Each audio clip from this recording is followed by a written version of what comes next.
Assalamu alaikum and hello everyone. Welcome to our presentation. You can see our names and matric numbers on the screen and we are standing right in front of you. Let's start with the brief definition of classical economics. Classical economics is an English school of economic thought that originated during the late 18th century with Adam Smith and that reached maturity in the works of David Ricardo and John Stuart Mill.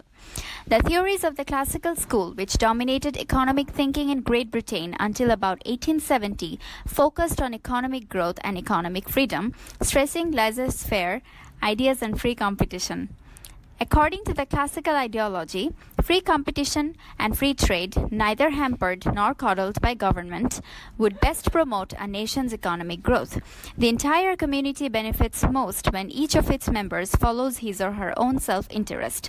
In a free enterprise system, individuals make a profit by producing goods that other people are willing to buy. By the same token, individuals spend money for goods that they want or need most. Now let's look at some of the popular economists of the time. David Ricardo. He lived from 1772 to 1823. He was a British economist. His first published work was The High Price of Bullion, a proof of the depreciation of banknotes in 1810. He was known for his iron law of wages, labor theory of value, theory of comparative advantage, and theory of rents. David Ricardo and several other economists also simultaneously and independently discovered the law of diminishing marginal returns. The labor theory of value was an early attempt by economists to explain why goods were exchanged for certain prices on the market. It suggested the value of a commodity could be measured objectively by the average number of labor hours necessary to produce it. The iron law of wages is a proposed law of economics that asserts that real wages always tend in the long run toward the minimum wage necessary to sustain the life of the worker. Comparative advantage is an economic law referring to the ability of any given economic actor to produce goods and services at a lower opportunity cost than other economic actors. The law of rent states that the rent of a land site is equal to the economic advantage obtained by using the site in its most productive use relative to the advantage obtained by using marginal land for the same purpose, given the same inputs of labor and capital. His most well-known work is The Principles of Political Economy and Taxation. Now we are going to know about Jeremy Bentham.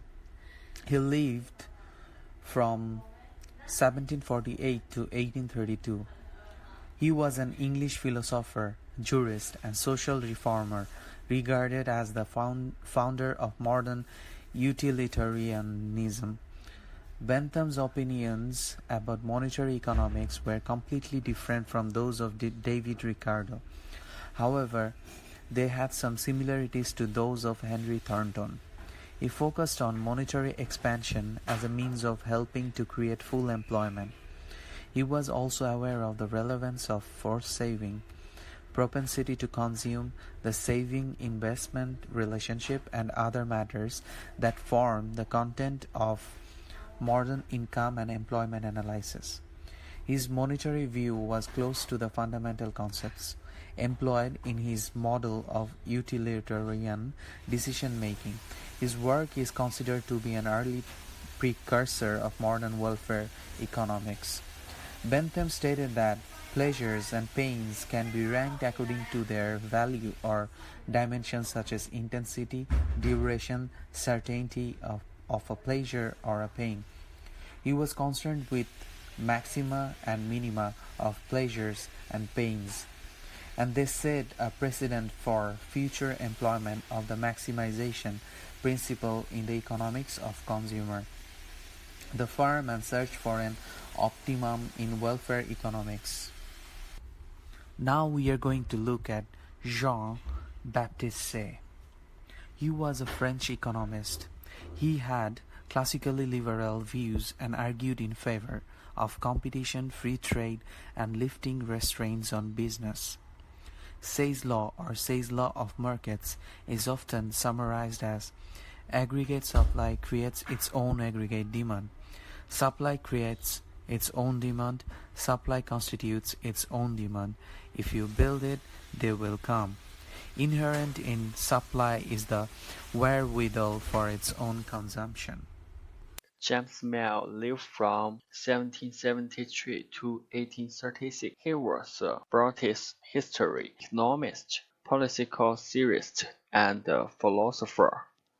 He is counted among the founders of the Ricardo School, the philosopher of liberalism.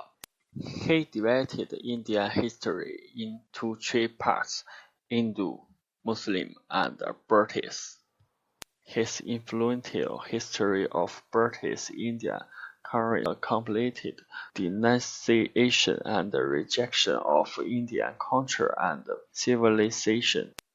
In the 1920s, the Ricardo system was attacked by Marxist and Bailey. After the death of Ricardo, as a firm believer and successor of the Ricardo theory, with deep feelings of Ricardo and his doctrine, James Mill assumed the responsibility of defending the Ricardo doctrine. However, based on faith rather than scientific defense is doomed to lack of power to give up since in actually the choice of failure.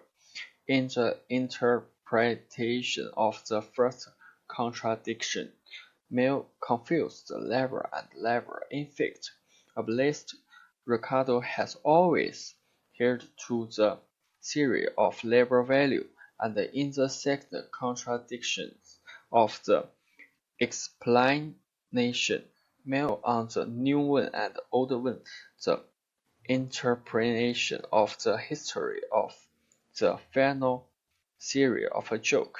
James Mill's explanation did not solve the contradiction between Ricardo's system, but vulgarized the Ricardo theory and eventually led to the disintegration of the Ricardo system.